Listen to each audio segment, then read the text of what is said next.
Hello everyone. I hope कि आप लोग काफ़ी अच्छे से होंगे अपने घर पे। आज हम इस वीडियो में क्लास 10 के second chapter internet services and mobile technology के कुछ पार्ट लेके आए हैं। लास्ट वीडियो हमने कुछ एक पार्ट को देखा, आज उसके आगे का इस पार्ट में देखते हैं। पहला topic web services. Web services क्या है? वेब सर्विसेज जो कि एक ऑनलाइन एप्लीकेशन होता है जिसके थ्रू हम आसानी से चैटिंग कर सके, मेल कर सके, वीडियो कॉन्फ्रेंसिंग कर सके या सोशल नेटवर्किंग साइट से कुछ भी हम कर सकें। ये जो इस टाइप के सर्विसेज प्रोवाइड करता है उसको हम लोग बोलते हैं वेब सर्विसेज। इस सर्विसेज में पहला टॉपिक हम लोग है चैट। जैसा कि आप सारे लोग जानते हैं इन टॉपिक से, चैट क्या होता है? एक ऑनलाइन टेक्सटुअल टॉल होता है। मतलब कि हम वर्ड बेस पे, मैसेजिंग बेस पे, टेक्स्ट बेस पे एक दूसरे से बातें कर सके, ये हमारा होता है चैट। जो कि ये भी सर्विस कौन प्रोवाइड करता है? इंटरनेट से। और ये बेसिकली हम लोग यूज करते हैं अपने स्मार्टफोन, टेक्स्ट फोन से आसानी से इन चीज़ों को हम यूज कर सकते हैं। इसी में एक टॉपिक है चैट रूम। चैट रूम क्या होता है? चैट रूम एक वेबसाइट और पार्ट होता है जो कि ऑनलाइन सर्विसेज को किसी एक स्थान पे प्रोवाइड करता है कम्युनिकेट करने के लिए, या उससे इंटरेस्टेड बहुत सारे लोगों को सेम टाइम में जुड़ करके उसको यूज करने के लिए किया जाता है। ओके, नेक्स्ट टॉपिक है commonly use type of chat. अब यहाँ पे चैट के कुछ कॉमनली यूज़ बताए गए हैं कि आप कौन कौन सी कंपनीज के कैसे कैसे सॉफ्टवेयर को यूज कर सकते हो। इसमें पहला है आपका instant messaging, IM। It is a type of communication services via IM software that enable one to create a kind of private chat connections with another individual in order to communicate the real time over the internet। है ना? कहने का sense ये एक type का ये भी communication services है जो कि एक सॉफ्टवेयर IM नाम का एक सॉफ्टवेयर होता है, उसके थ्रू यहाँ से हम लोग कर सकते हैं। ये एक प्राइवेट चैटिंग या प्राइवेट के थ्रू मीन्स दैट कि इंडिविजुअल या ग्रुपिंग में भी कर सकते हो। ठीक है, ये रियल टाइम में इंटरनेट के हेल्प से यूटिलाइज होता है। इसमें text base and voice base दोनों को कर सकते हो, लेकिन जैसे कि अभी आप लोग बहुत ज़्यादा पॉपुलर है आपका व्हाट्सअप, तो व्हाट्सअप पे वॉइस भी कर सकती हो, टेक्स्ट भी कर सकते हो एंड वीडियो भी कर सकते हो, है ना? तो उसी टाइप से आपका ये भी है instant messaging. Okay, next topic ICQ। ये भी एक टाइप का सॉफ्टवेयर है। ठीक है, चैटिंग के लिए एक टाइप का सॉफ्टवेयर जिससे हम इसको भी हम इंडिविजुअल या कॉन्फ्रेंसिंग के थ्रू कर सकते हैं। इसके थ्रू हम लोग मेल भी भेज सकते हैं, वॉइस ट्रांसफर कर सकते हैं, गेम भी खेल सकते हैं और भी इसमें हम बहुत कुछ कर सकते हैं। ओके, नेक्स्ट वन है हमारा IRC, internet relay chat. IRC भी एक टाइप का प्रोग्राम और सॉफ्टवेयर है जो कि बहुत सारे नेटवर्क पे वर्क करता है और ये completely separate one two another. ये कम्प्लीटली एक तरह से ये सेपरेट है एक दूसरे के लिए। इसमें हम लोग क्या करते हैं कि ये सेम एक तरह से रियल टाइम प्रोग्राम है जो कि एक दूसरे से कनेक्ट हो जाते हैं। जब जो भी हम जिनसे भी बात करना चाहते हैं सर्वर क्लाइंट के थ्रू, वो कनेक्ट हो जाते हैं। कनेक्ट होने के बाद हम आसानी से एक दूसरे से बातें कर सकते हैं। ठीक है, नेक्स्ट वन है हमारा web based chat. Web based chat ये भी काफ़ी पॉपुलर है। Web based chat as like ये भी एक IRC की तरह होता है। IRC भी एक सॉफ्टवेयर, तो ये भी एक सॉफ्टवेयर वेब बेस्ड। इसमें हम लोग उस स्पेसिफिक सॉफ्टवेयर को इंस्टॉल करते हैं और सेम ये कह सकते हैं रियल टाइम में ही, है ना? मीन्स दैट कि दोनों क्लाइंट एंड सर्वर दोनों जगहों पे लोग एक साथ में ऑनलाइन हो, तो वहां से हम इससे भी चैटिंग कर सकते हैं। और इसका बेस्ट एग्जांपल है याहू चैट, है ना? तो याहू को आप इंस्टॉल करिए, वहां से फिर आप ऑनलाइन के माध्यम से याहू से हम आसानी से कर सकते हैं। नेक्स्ट टॉपिक है video conferencing. Video conferencing in this time बहुत ज़्यादा पॉपुलर है, बहुत सारे लोग कर रहे हैं। इसमें हमको बहुत ज़्यादा बताने की ज़रूरत नहीं, बट इसमें थोड़ी बहुत आप लोग जान जाओ। वीडियो कॉन्फ्रेंसिंग क्या होता है? वीडियो कॉन्फ्रेंसिंग ये होता है कि हम एक से अधिक या इंडिविजुअल पर्सन या एक से अधिक पर्सन एक दूसरे को देखते हुए लाइव कम्युनिकेशन कर सके, इसको हम लोग बोलते हैं वीडियो कॉन्फ्रेंसिंग। इसका बहुत सारे एग्जांपल है, याहू से भी है और डुओ से भी है, और यहाँ पे स्काइपी दिया, वो दिया, एडोब एक्रोबैट कनेक्ट दिया हुआ है ना। तो ऐसे आपको बहुत सारे वीडियो कॉन्फ्रेंसिंग के सॉफ्टवेयर अवेलेबल है। ओके,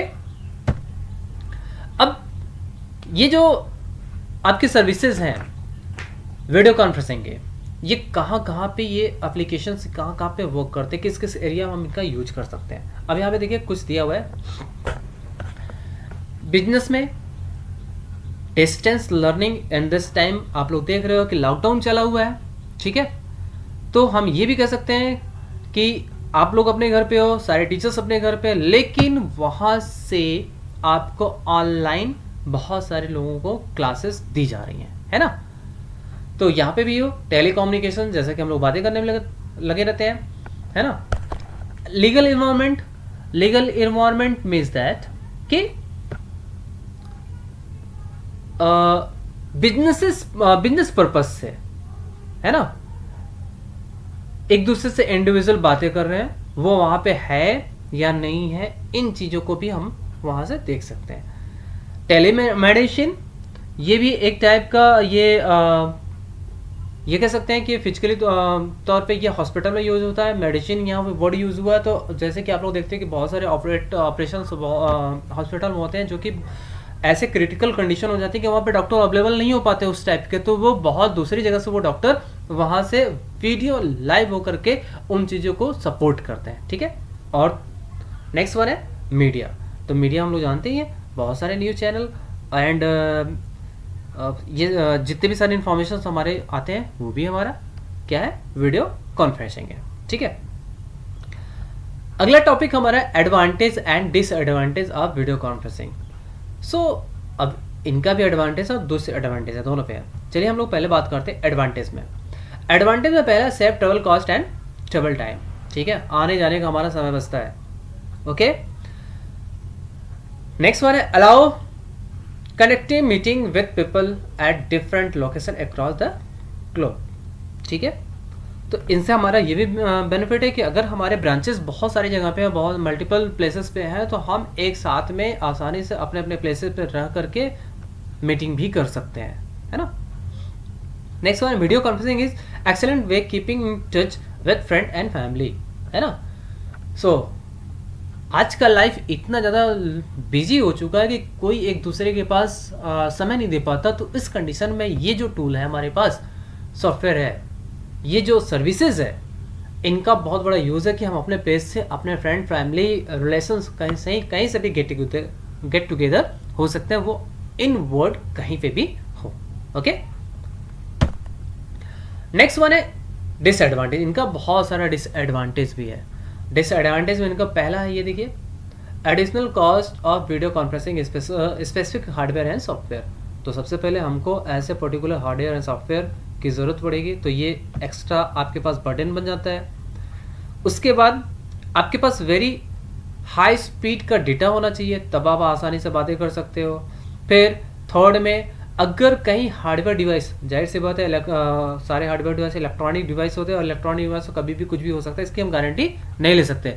बट अगर उस कंडीशन में कोई भी हार्डवेयर डिवाइस आपका कहीं से ब्रेक हो गया या उसमें कोई प्रॉब्लम आ गई, तो आप जो भी काम वर्क करें या मीटिंग में हैं, तो वो उस समय के लिए वो ब्रेक हो जाएगा, ठीक है। एंड लास्ट वन है इसमें वीडियो कैमरा, मतलब कि वीडियो कॉन्फ्रेंसिंग में उसकी भी कैमरे की भी एक लिमिटेशन होती है कि उतने एरिया कवर करेगा। अगर उस एरिया से बाहर गए तो वो वीडियो में दिखेगा ही नहीं, है ना। तो ये भी इसका डिसएडवांटेज है, ठीक है। अब नेक्स्ट टॉपिक हम लोग देते हैं ई लर्निंग। ई लर्निंग क्या है कि मतलब इलेक्ट्रॉनिक माध्यम से पढ़ाई करना, एक ऐसा इन्वायरमेंट जो कि हम अपने घर पे रह के इलेक्ट्रॉनिक मीडिया के थ्रू उन चीज़ों को एक्सेस कर सके। जैसे कि इन दिस टाइम आप सारे लोग कर रहे हो कि सब लोग अपने अपने घर पे हो और इलेक्ट्रॉनिक मीडियम से अपने आप और टीचर गेट टुगेदर हो रहे हो, है ना। तो ये होता है हमारा electronic learning, e learning. E learning बहुत सारे जगहों पे यूज होते हैं, web based training, internet based training, computer based training and educations में भी, इन दिस टाइम एजुकेशन में भी आप लोग यूज करें, हो ना? क्लियर? नेक्स्ट टॉपिक, बेनिफिट क्या है ई लर्निंग के? रिड्यूस ओवरऑल कॉस्ट, कि आपका जितने भी सारे पढ़ने के लिए ज़रूरत होती है, जितने भी सारे मटेरियल्स की, वो सारा का सारा नहीं चलेगा।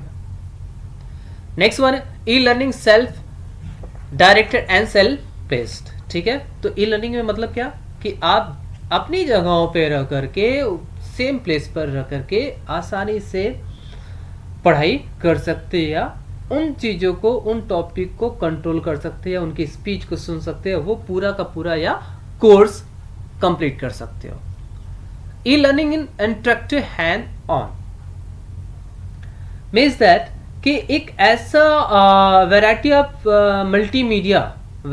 मल्टीमीडिया जो कि स्टूडेंट को इंक्रीज करता है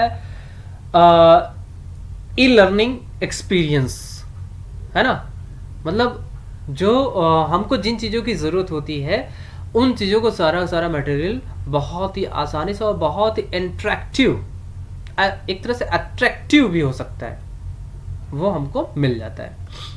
ई लर्निंग फ्लेक्सिबल भी है कि आप एनी टाइम एनीवेयर कहीं से भी उनको आसानी से एक्सेस कर सकते हो। कंसिस्टेंट डिलीवरी, जो भी मटेरियल आप भेजना चाहते हो आसानी से वो भेज सकता है और कंटिन्यू उन चीज़ों को मिलता रहता है, और ईजिली हम बहुत ही आसानी से इसको मैनेज कर सकते हैं। अब ये applications area of E learning कहाँ पे ये वो कर रहा है? E learning courseware, E classroom, assessment, E simulations, learning support, social collaborate learning, है ना? तो ये सब सारी चीज़ें बहुत ही कॉमन है, आप सारे के सारे लोग समझ रहे हो, क्योंकि इन दिस टाइम हम लोग मोस्टली इन्हीं सारी चीज़ों का यूज कर रहे हैं। ओके, चलिए अब आगे हम लोग देखते हैं e learning software. E learning software क्या है? होता है क्या है कि it is use by teacher, author, coaching etc, है ना? तो टीचर्स तो इन दिस टाइम यूज कर ही रहे हैं, है ना? हम लोग, आप आसानी से इनसे जोड़ करके पढ़ाई समय अपने घर पे ही कर रहे हैं। कोचिंग सेंटर, कोई अथोराइजेशन है, ये सब के सब सारे लोग ऐसे सॉफ्टवेयर का यूज करते हैं, ठीक है? अब बहुत ये सॉफ्टवेयर आपके मोबाइल में यूज होता है ना? टैबलेट में, लैपटॉप में, बहुत सारे जगह पे ऐसे सॉफ्टवेयर का यूज भी किया जाता है, ठीक है? अब इसमें कुछ पॉइंट्स हैं ई लर्निंग से रिलेटेड। ई बैंकिंग, नेक्स्ट, सो ई बैंकिंग क्या होता है कि बैंक के सारी सर्विसेज इलेक्ट्रॉनिक मीडियम से हम आप एक्सेस कर सकें बिना बैंक गए, है ना? तो ऐसे प्रोसेस को हम लोग बोलते हैं ई बैंकिंग। ओके, अब इसमें सम पॉइंट्स है। PC banking, so online banking enable customer to execute bank transaction from PC via modem, है ना? ई बैंकिंग मतलब, पीसी बैंकिंग मतलब कि personal computer via internet connection modem के थ्रू हम सारे ट्रांजेक्शन्स को अपने कंप्यूटर से हैंडल कर सके या कस्टमर हैंडल कर सके। Internet banking sometime called online banking, मतलब कि समटाइम क्या, हम पूरी तरह से ये ऑनलाइन बैंकिंग को ही इंटरनेट बैंकिंग कहते हैं कि हम इंटरनेट के माध्यम से उनकी सारी फैसिलिटीज और एक्टिविटीज को हम एक्सेस या हैंडल कर सकें, ठीक है? नेक्स्ट वन है मोबाइल बैंकिंग। ये वायरलेस इंटरनेट बेस्ड सर्विसेज है जो कि बैंक की सारी सर्विसेज को सेफली हमारे मोबाइल डिवाइस पे या हम मोबाइल फोन और टैबलेट पे उसको एक्सेस कर सकते हैं। ओके, नेक्स्ट वन है E shopping. So very popular in this time कि बहुत सारे लोग इन दिस टाइम हम लोग शॉप पे न जा करके हम अपने घर से ही बहुत सारे सामानों को ऑनलाइन परचेसिंग करते हैं, ठीक है? तो ये जो ऑनलाइन इलेक्ट्रॉनिक मीडियम से हम आप अपने घर पे रह करके किसी भी प्रोडक्ट की सर्विस आप प्रोडक्ट परचेजिंग करते हैं, वही हमारा प्रोसेस कहलाता है ऑनलाइन शॉपिंग, है ना। तो यहाँ डन ओवर, यहाँ पे थोड़ा सा स्पेलिंग करेक्ट कर लीजिएगा, यहाँ पे आर एक एक्स्ट्रा लग गया। Okay, so advantage of E shopping, इसका एडवांटेज क्या है? सबसे पहला ये है कि इसका advantage online store never close, कि ये 365 डेज एंड 24 आवर ये हमेशा ओपन होता है, ये कभी बंद होता ही नहीं। और दूसरा इक्वली एक्सेसिबिलिटी ऑफ प्रोडक्ट, कि आप online store are equally accessible from metro city to non metro city to remote area which not case with bricks and mortar store. मतलब इनका कोई स्टोर नहीं होता, इनको हम किसी शॉप पे जाने की ज़रूरत नहीं होती है, आसानी से ऑनलाइन आपको कहीं भी किसी भी सिटी और नॉन सिटी, आप कहीं पे भी हो, आप रिमोट माध्यम से या इस प्रोटोकॉल से आसानी से उन चीज़ों को एक्सेस कर सकते हो। ठीक है, अब इनके डिसएडवांटेज भी बहुत ज़्यादा है। जब हम लोग ऑनलाइन शॉपिंग करते हैं तो हम लोग बहुत ज़्यादा डरे भी हुए होते हैं कि पता नहीं कैसा होगा। तो चलिए वन बाय वन हम लोग देखते हैं। पहला टॉपिक है online shopping does permit shopper to touch और हैव एनी सोशल इंट्रैक्शंस, है ना। तो जाहिर सी बात है कि हम लोग जब ऑनलाइन शॉपिंग करते हैं तो हम उनको तो छू नहीं पाते, देख नहीं पाते हैं कि वो कैसा है कैसा नहीं, बस देख करके टेस्ट तो कर नहीं सकते, देख करके हम उन प्रोडक्ट्स को परचेस करते हैं, जो कि बहुत ज़्यादा कभी कभी हमारे लिए घातक भी हो जाता है। और उसके बाद नेक्स्ट वन है कि ये जब आपने परचेज किया तो ये कोई ज़रूरी नहीं है कि वो सेम डे में या 1-2 दिन में ही आपने जब भी खरीदा हुआ है वो आपके घर पे पहुंच जाए। तो ये भी डेट एडवांटेज। अभी हमको शॉप पे जाना, अभी आज हमारा मन हुआ कि हमें आज ये कपड़े खरीदने हैं, तो हम तुरंत शॉप में जाते हैं और वहाँ से खरीद के ले आते हैं और हम तुरंत उसको यूज कर लेते हैं। लेकिन ऑनलाइन शॉपिंग में ऐसे फैसिलिटीज़ नहीं है। एंड अदर पीपल में worry about shopper online because they are fear their credit card information will be compromised. So बहुत सारे लोग इनसे भी डरते हैं। क्यों? क्योंकि उनकी ऑनलाइन ट्रांजैक्शंस, क्रेडिट कार्ड की सारी इन्फॉर्मेशन शो हो सकती है या वहाँ से उनकी इन्फॉर्मेशन का गलत यूज भी हो सकता है ना। तो ऐसे में भी लोग भी इन चीज़ों से बचते हैं, ये भी इसका एक डिसएडवांटेज है। ओके, नेक्स्ट टॉपिक हमारा है ऑनलाइन शॉपिंग के लिए हमारे पास बहुत सारे वेबसाइट अवेलेबल है। आप सारे लोग जानते हो, यहाँ पे हमने कुछ एक वेबसाइट का नाम दिया हुआ है जो कि पॉपुलर है, Flipkart, Snapdeal, Myntra, Amazon, ADC, है ना। ये तो क्या ऑनलाइन शॉपिंग। और कुछ एक ऐसे वेबसाइट भी है जहाँ पे हम अपने सेकेंड हैंड गुड्स को बेच भी सकते हैं और परचेज भी कर सकते हैं, जिसका OLX.in, Quikr.com, है ना। तो इतने ये भी कुछ ऐसे हैं कि यहाँ पे हम सेकेंड हैंड गुड्स को परचेज भी कर सकते हैं एंड सेल भी कर सकते हैं। ओके, सो आज के लिए इतना ही बहुत है। आई होप कि आपको ये वीडियो पसंद आया होगा। सो आगे मिलते हैं नेक्स्ट वीडियो में। इसी चैप्टर का कुछ एक टॉपिक और भी रह गया है। So everyone, thank you, good bye.